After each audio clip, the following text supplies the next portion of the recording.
Good afternoon, everyone. Welcome to Art to Lunch this afternoon. Is this anyone's first time joining us on an Art to Lunch tour, whether online or in person? Anyone's first time? All right. I see one first timer joining us. All right, well, welcome. Really glad that you're here. Whether it is your first time or you're one of our Art to Lunch regulars, really glad that you've joined us this afternoon. My name is Trip Cardiff. I am an educator at the San Antonio Museum of Art, and I do have the pleasure of leading these Art to Lunch tours. Normally they are in the galleries, and we get to explore the great big world of art together. I usually pick 2 or 3 objects that share a common theme, and we have a conversation about those works of art. I'm also joined by my colleague in the education department, Johanna Tesfaye. She is going to be our chat overlord for this afternoon. So if you have questions or anything that you want to put in the text chat, you can do so. She's going to be keeping an eye out for that. Do you want to say hi to everyone, Johanna? Hi, everyone. Please feel free to ask questions, and I'll make sure Trip gets to them. Yes. All right. Thank you, Johanna. So as we've mentioned, we're hoping that this is an engaging, kind of participatory, conversational type experience. So your participation is encouraged, however you feel comfortable doing so. So you've got a couple of options in Zoom. You can either unmute your microphone if you're equipped with one. I see a few of us have headsets or earbuds. Those often have a microphone. Very frequently your iPad or tablet, of course your phone, even most laptops these days will have built-in microphones. So if you've used anything like Skype in the past before, it's very similar to that. So you can click that unmute button circled there in the green. That will unmute your mic. You can do so at any time if you want to ask a question or share an idea. You can also hold down your space bar temporarily, and that will unmute your mic for as long as you hold down the space bar. So that's a handy shortcut that's available to you. Great. If you don't have a microphone or you don't feel comfortable using it, that is totally fine. We've got that text chat feature as well. You can pull up the text chat window by clicking that chat button on the Zoom toolbar that I've circled in blue. And that'll work just like any sort of instant messenger or text app that you might be familiar with. And so Johanna's going to be keeping an eye on that, make sure that we don't miss anything. Are there any questions about Zoom or the tour before we get started? Okay, probably at this point, most of us have become familiar with Zoom at some level. Seems to be used for just about everything these days. So today's theme for Art to Lunch is Mayflowers. So we're going to be looking at works of art that feature flowers. So I've picked 3 different objects, 3 different works of art, and I've tried to, get a little bit of a spread. So we've got some things from Texas and from America, and then I've got one piece from China. Been on a bit of a Chinese art kick lately because that's what we're studying with our new docents. So that's what I decided to include. So let's have a look at our first piece for this afternoon. And what I always like to do, if you've never been on a tour with me before, what I always like to do first, kind of start things off, is just spend some time looking. So I want to give you about 20, 30 seconds to just examine this work of art. Try to take in all of the details.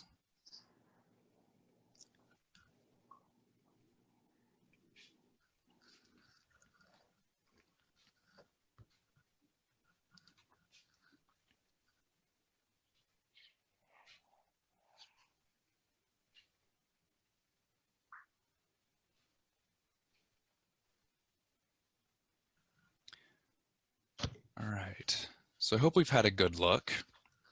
And I'll just ask very simply, what do you see in this painting? It's gorgeous.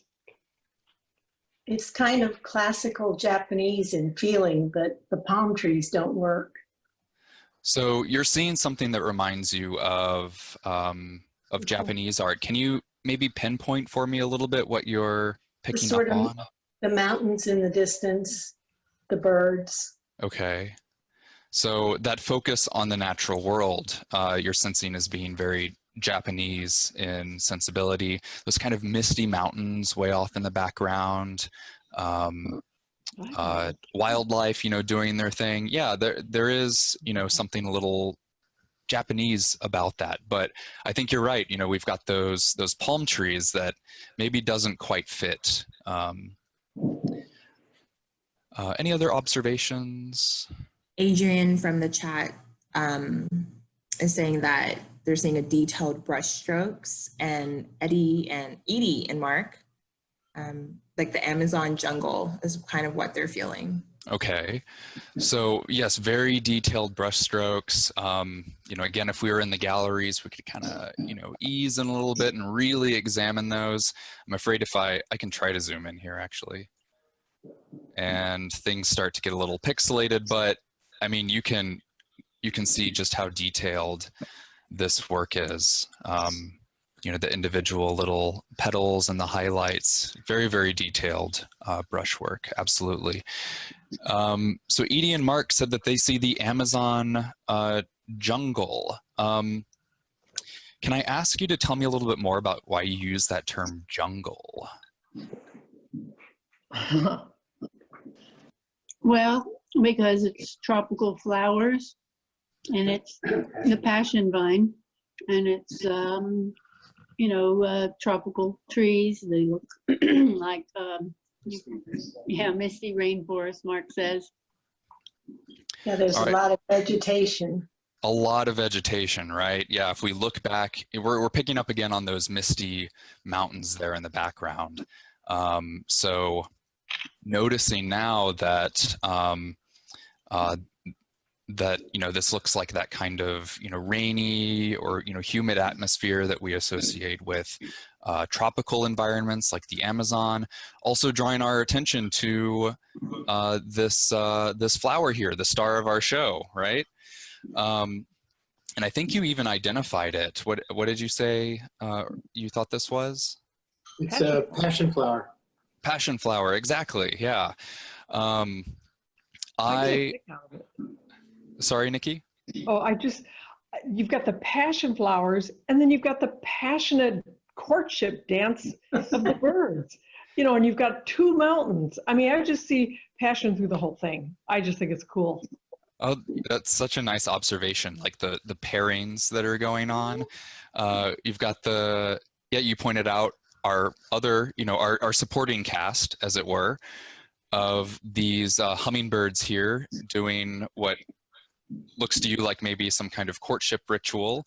Got the paired passion flowers, the paired mountains, lots of nice pairing passion running through this painting. But yeah, to come back to that flower again, this passion flower, these huge buds on this vine here. You can see we've got some that haven't quite bloomed, like this one right over here on the right. I picked this one, for a couple of reasons. One, it's of course a highlight of our museum. This is a really beautiful work in our American gallery. But I also picked it because it's usually around this time that our passion flowers at the museum start to bloom. If you've ever explored our grounds, and I hope you have, if you go out behind the museum building, so you head out those glass doors before you get to the main Cowden exhibition gallery, you walk around the building, kind of past the restaurant. There's that metal fence that overlooks the river, and in the late spring, early summer, those are covered in vines, and they explode in these bright purple passion flowers.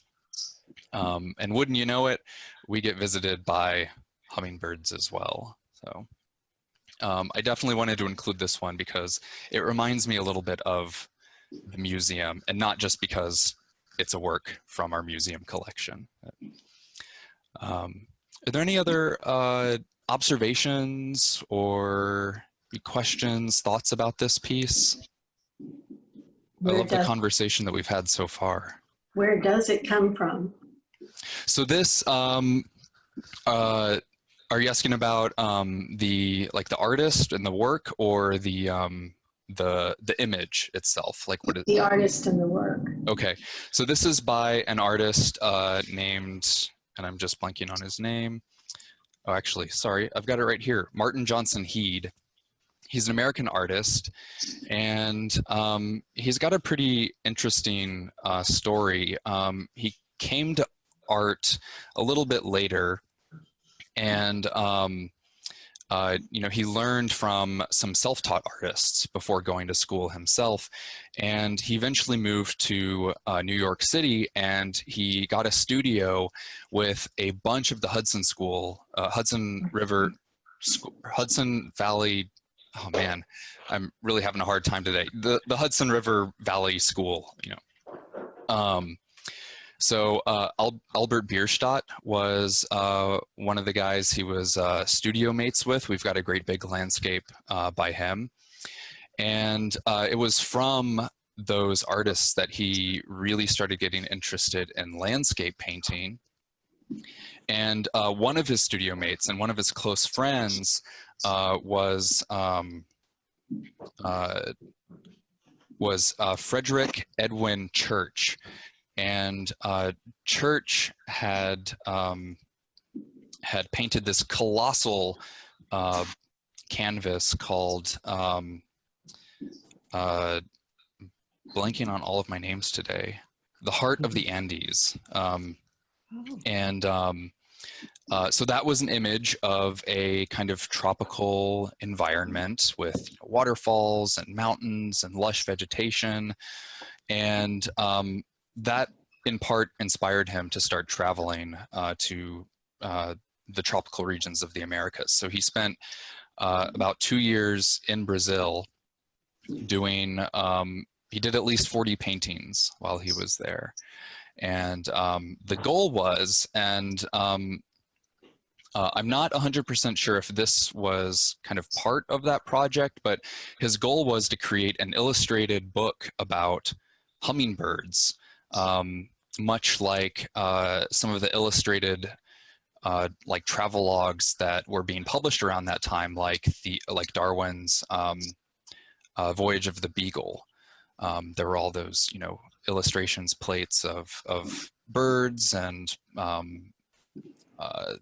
the different peoples that they met, and yeah. So this work comes out of that kind of that inspiration from his fellow artists in New York, from his interest in the tropics, and from a fascination with hummingbirds and the plants of Brazil. Are all three birds hummingbirds?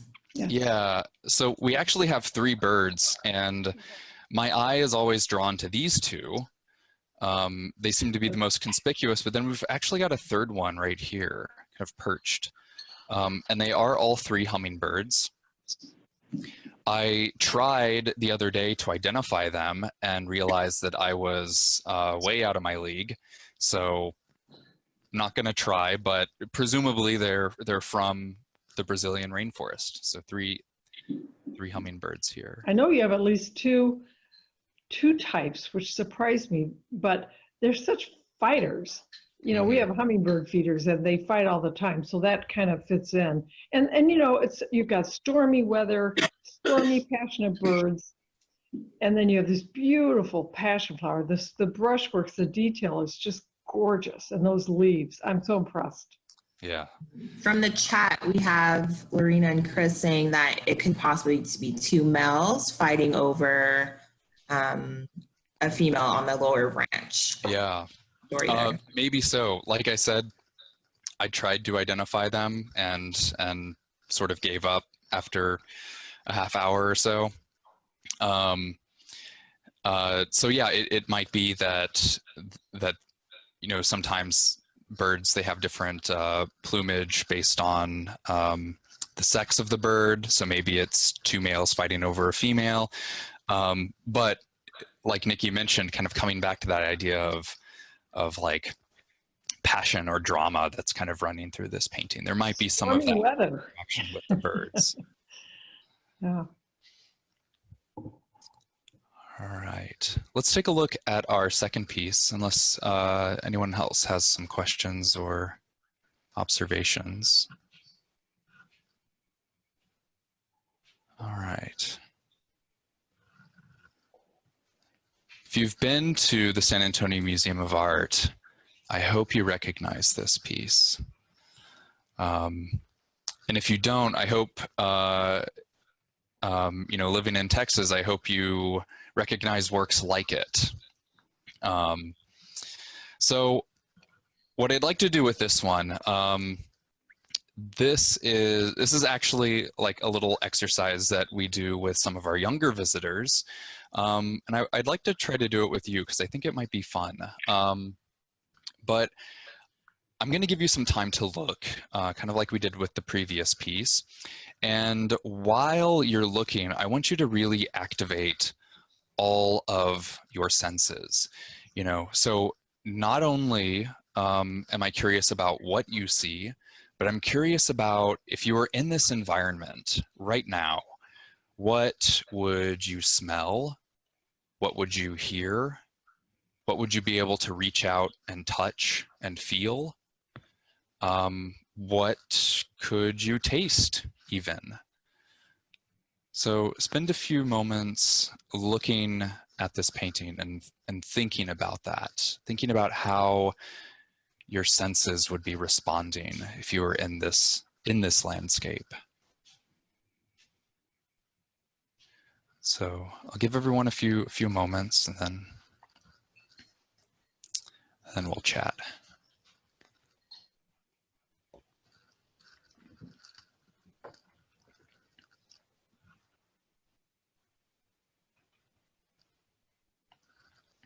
I think that's the Llano River. Or it's definitely a river there. Okay. So, what are your thoughts?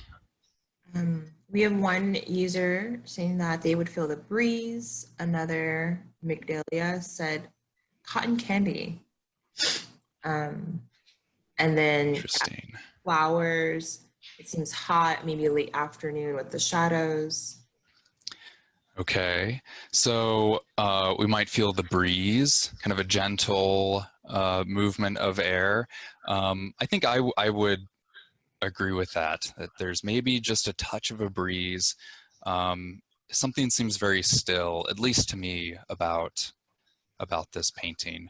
Yeah, I see Migdalia has just put into chat cotton candy, and I would love if you could expand on that a little bit for us. It feels as if I could almost like jump into the cotton candy and I would smell it and touch it and eat it. So what is it about this work that's reminding you of cotton candy? I think it's like going to like a festival or going out in like October, just going out into the open space and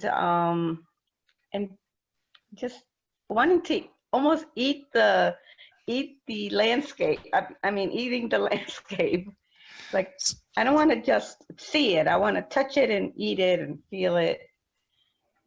It's just an interesting. Yeah, so a couple things that you mentioned there, that something about the openness of the land reminds you of maybe like a late summer, early autumn, like festival, kind of getting out and about and enjoying the outside. And you know, correct me if I'm not understanding this right, but then that kind of caused you to think about maybe some of the foods you would eat. Cotton candy came to mind, and then there were some elements in the landscape that kind of reinforced that for you, that the shape of the hills and maybe some of the tones in the painting. It seems Yeah, like you could just so fluffy. fluffy. Oh, that's a great word. I think that's what I was looking for. That you could kind of sink into the fluff of it a little bit. Thank you, Migdalia. Is that the Llano River? Llano River? Is that the Llano River? Where are you looking at in the painting? Can I ask? Right in the middle. Right in the. Right in the very middle, right there. Right You here? got it. No, a little further up. Go a little further up. Now a little left. Down. You're circling it. That white space there. That's a river. Okay. Not that Let me line. zoom in here. Yeah. There. You're almost there. Oh, well. Now Oh. I think that's water, isn't it, back there? Maybe some water back there. Or yeah, that's what I thought. Yeah. Yeah. It's a little hard to tell, and again, you know, I'm sorry, when I zoom in, it gets a little bit pixelated.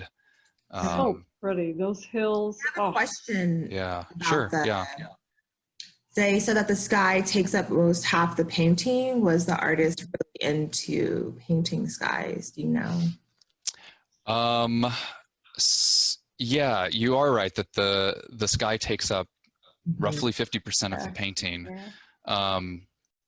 And was he into painting skies? I'll go ahead and I'll maybe answer a couple of questions here by putting the tombstone on the screen. This is a painting called Near San Antonio, and it's by an artist named Julian Onderdonk. And Onderdonk is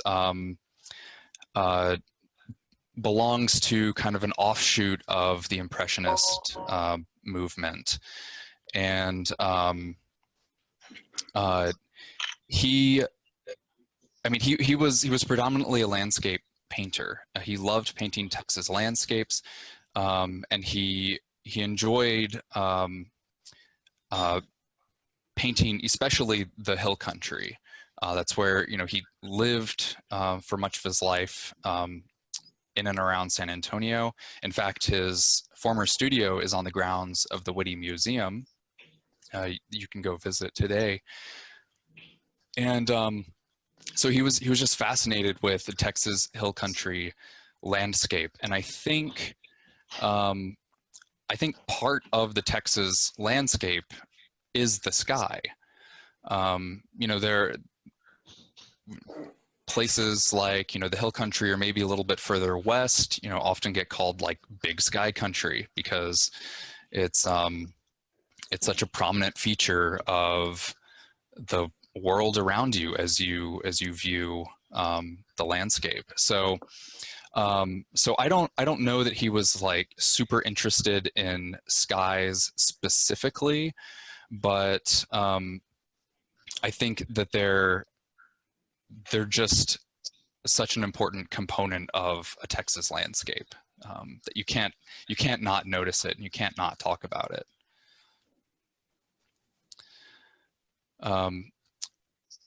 So being that our theme today is May flowers, the flowers that we have on view here, I hope everyone can identify these.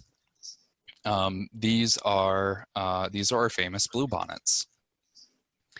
And Onderdonk painted a number of these. We have a number of his, you know, quote unquote bluebonnet paintings in our collection. This one is pretty special because, well, for one, it's been titled Near San Antonio, and you know, we happen to be in San Antonio. We're the San Antonio Museum of Art, and as best as our curators have been able to tell, and other experts, this seems to be around current day Stone Oak, looking south. Once Once what? Once upon a time. Oh, exactly. Yes. Once upon a time, because, right. Yeah. Now this is a Walgreens and like this is, you know, a housing development. Yeah. So, and, you know, this is now 1604. Imagine that, you know, cutting through there.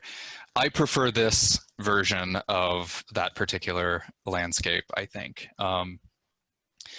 But, you know, these big limestone cliffs, you know, very, very Texas Hill Country, very, very like San Antonio, and covered in bluebonnets, and of course, prickly pear cacti.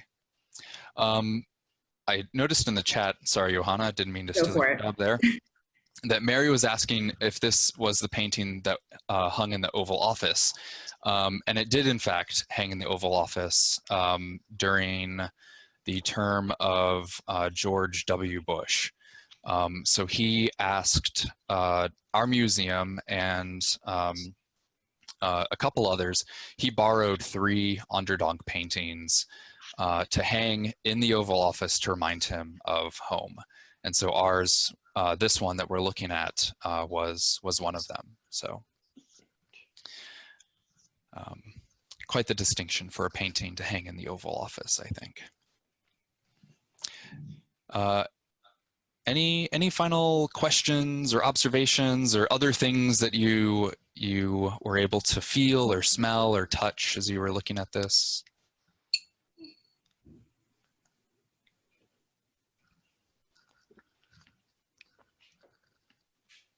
Okay. Let's go look at our third piece here. Oh, very pretty. We saw that last time. We saw this last time? No, it's similar though.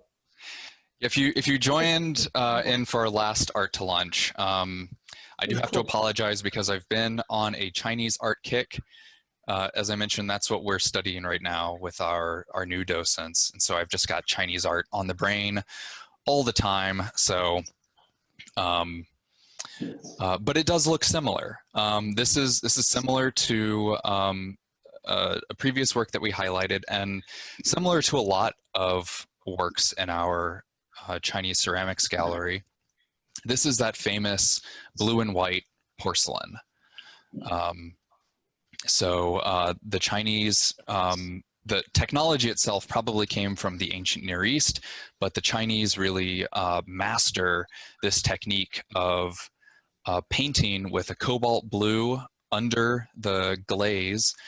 And then, of course, they're the only ones, you know, back in the day who knew how to make porcelain, and were able to execute these really beautiful pieces, both in form and in painting. Do we have any botanists, flower experts, or gardeners, or plant lovers in the group today? Maybe a couple. I had a bear of a time trying to identify these flowers. I think that's a Chinese flower. We've got a variety of flowers here. Actually, let me just I'll go ahead and bring up the tombstone. This is what's called a moon flask. It gets its name from the Chinese word for this style of vase. And in Chinese, it is the name of it is an embracing the moon vase. And so it gets that name from the round body, which represents the moon, and then these little handles on either side of the neck that embrace the moon. So kind of, I've got a zoomed in shot here. Gretchen has pointed out that they see chrysanthemums. Yes. Chrysanthemums, yes, we do have at least one chrysanthemum in this in this vase, and we've got it right here, kind of at the like 2 o'clock position.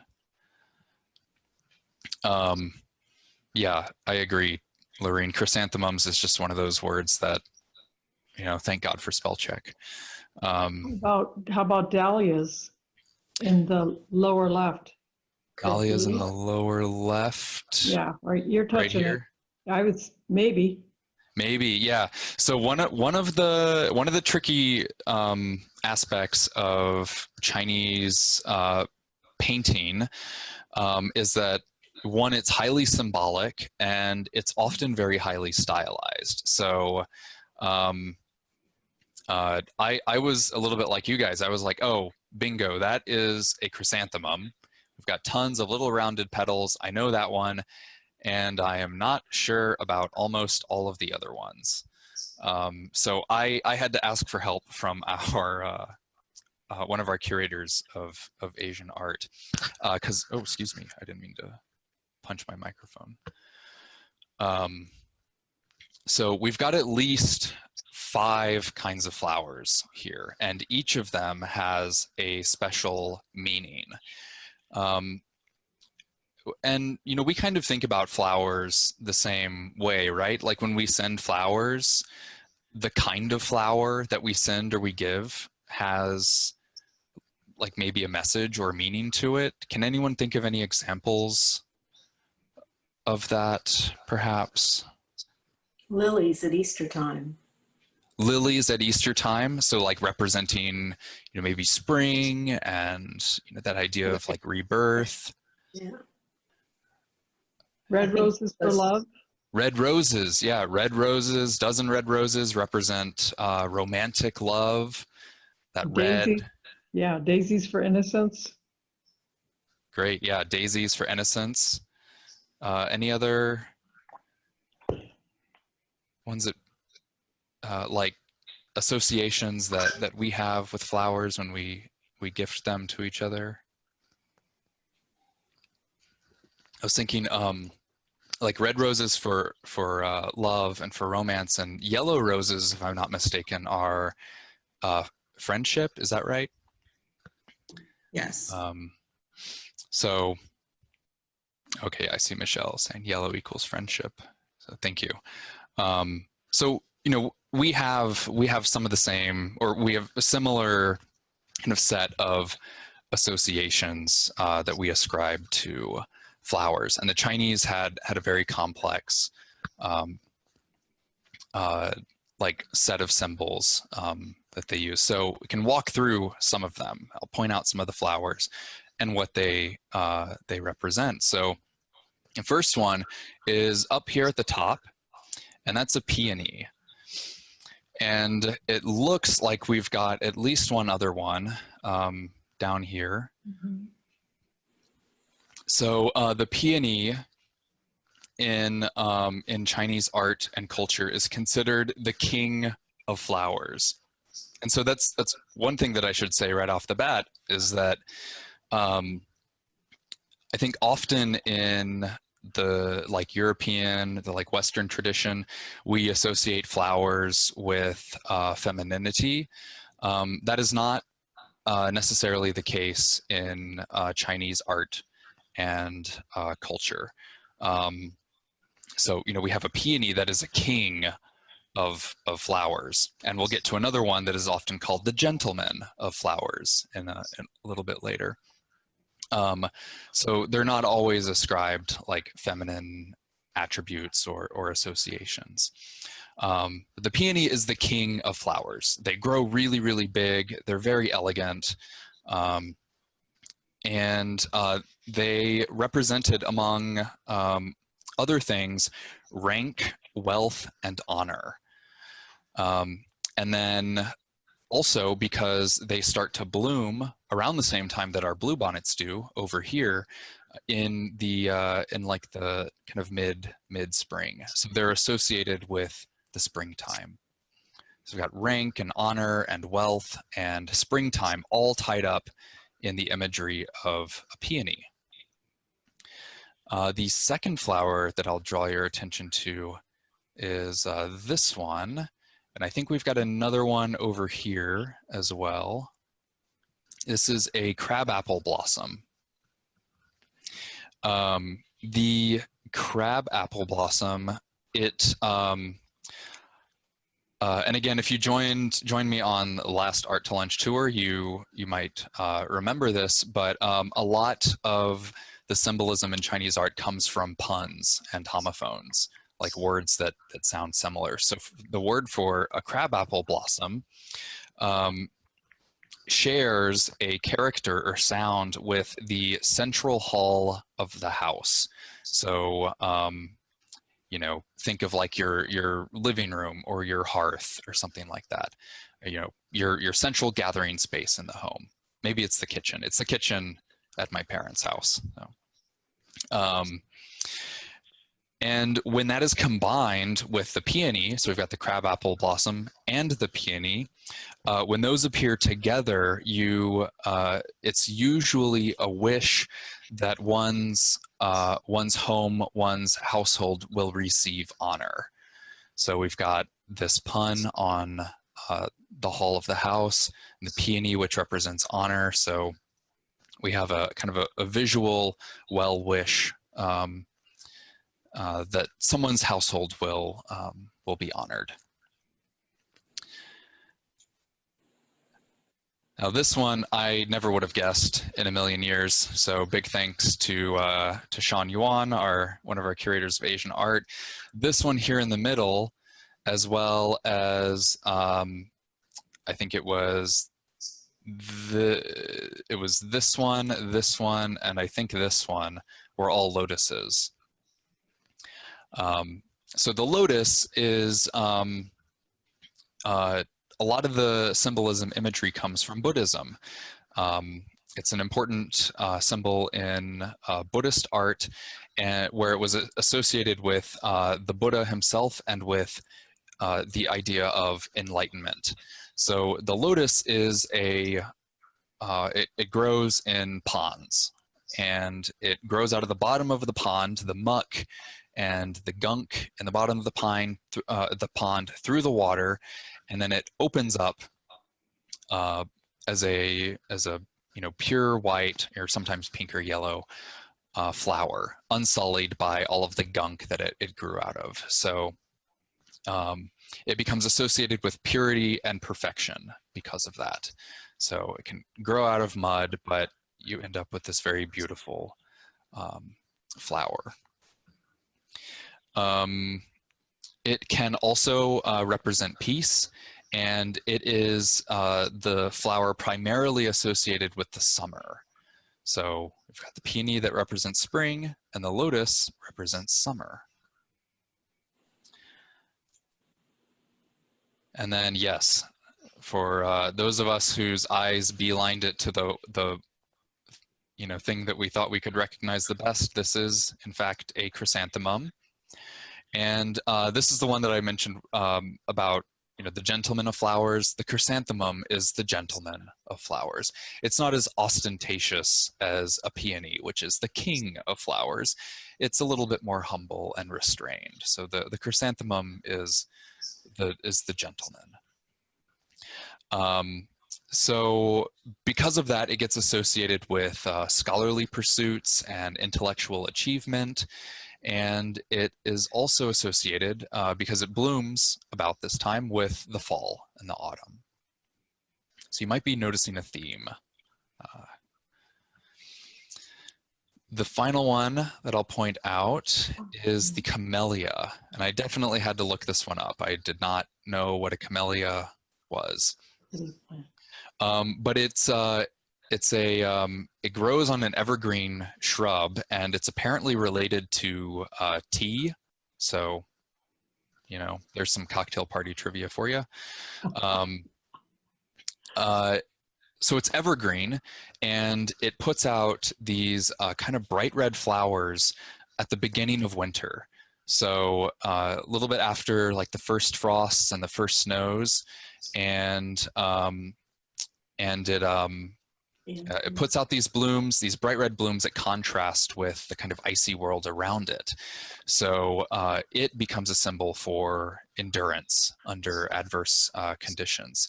And also because it blooms in the winter, it is one of the flowers that is associated with the winter season. So I don't think there's any association between camellia and chamomile tea. I don't know. I noticed Lorene popped something in the chat. She said chamomile tea.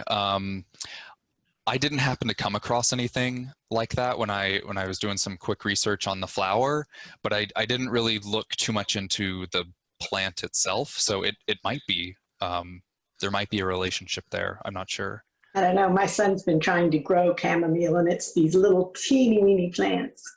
That's what I thought. Yeah, that they put out little tiny flowers, I think. So I don't know if they're related, the camellia and chamomile. Adrian said that camellias are the prom corsage. Oh, okay. I didn't know that. So we've got chrysanthemums, which are the homecoming Yes. flower, and then the camellia is the prom corsage. Wonderful. I don't suppose we use lotuses and peonies for anything, do we?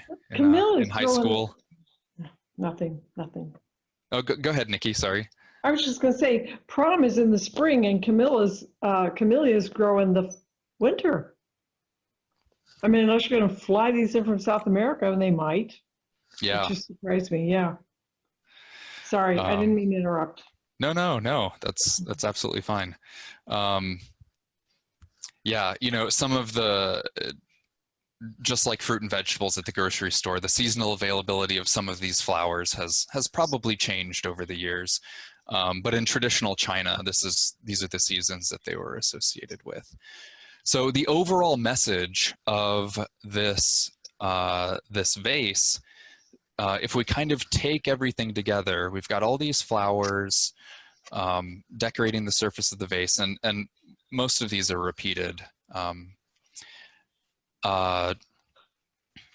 One final thing I should say is that if you look closely, let me actually go back.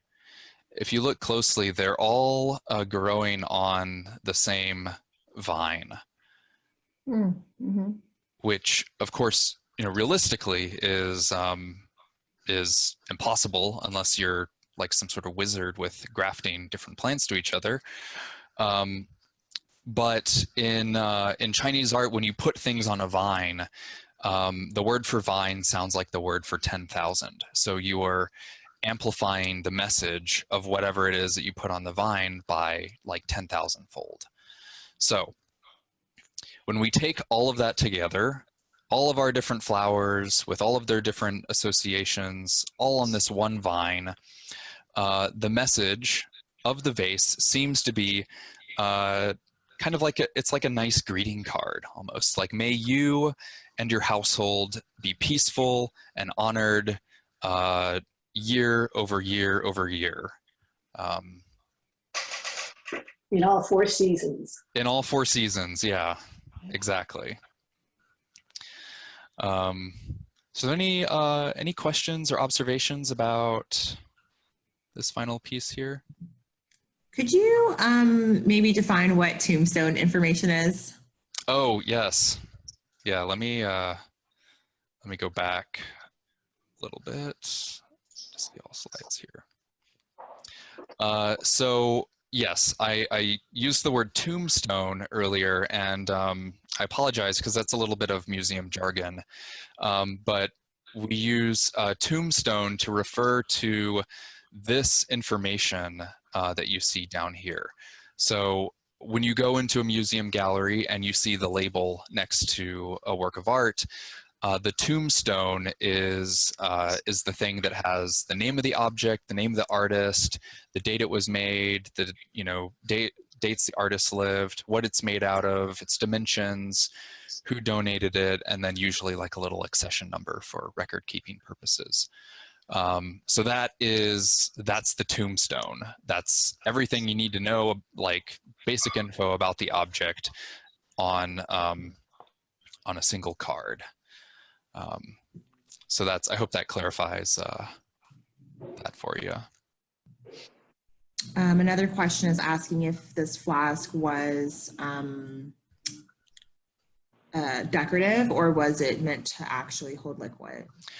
Probably decorative. So the blue and white wares like these were, in addition to being produced for the imperial court, big consumers of these were the elite, were the educated scholars and bureaucrats. We've got a whole special exhibition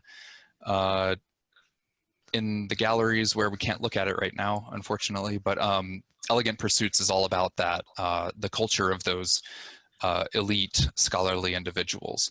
A lot of the blue and white wares would have been consumed by them and exchanged amongst each other as friends and colleagues, as, you know, like holiday office gifts or, you know, birthday presents and that sort of thing.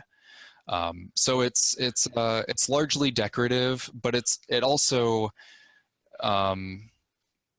it ties in, you know, with concepts of status and rank, you know, where you sit in society as well, because these are for elites to exchange amongst each other. And so is that stopper? It's not a stopper then. It's just at the top. Yeah, let me zoom in here.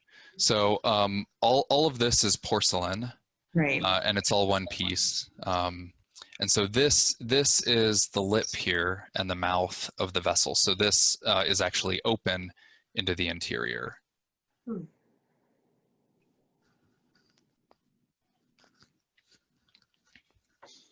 Are there any other questions? Great questions, by the way. There's our flowers again. Well, on that note, I'd like to thank everyone for joining me for this session of Art to Lunch. It's a pleasure for me to get to lead these tours, even though they're online now. I'm really glad to see you know, Kathy and Hillary and some other familiar faces, and to welcome all of you to these little interactive experiences. We're going to keep doing them for as long as we need to. So as I mentioned kind of at the beginning of our session, we're currently talking about, you know, when it is and how it is that we're going to reopen. We'll be able to make some announcements about that to our membership, hopefully within the next couple of weeks. And but even after we open our doors, we may not have programming like guided tours and everything. So we're probably still going to do these types of tours online for the time being. But you know, we'll be sure to share all of those details with all of you, with our membership, once everything is ironed out. But I look forward to seeing all of you for future sessions. Our next one will be not next Thursday, but the Thursday after. And as is usual, for those of you who come on these Art to Lunch tours, I can never seem to remember what the next one is, what the next theme is, but I think it's mudras. yes, it's mudra. Yeah, all those secret hand gestures that you see in Hindu and Buddhist art. So we'll be kind of cracking the code of mudra. Yes, thank you, Johanna. So Cool. Thank you very much. all right, thank you, everyone. Have an enjoyable rest of the day, and peace and honor upon your household for all 4 seasons, year after year. So Yay! thank you, everyone. Thanks. Thanks.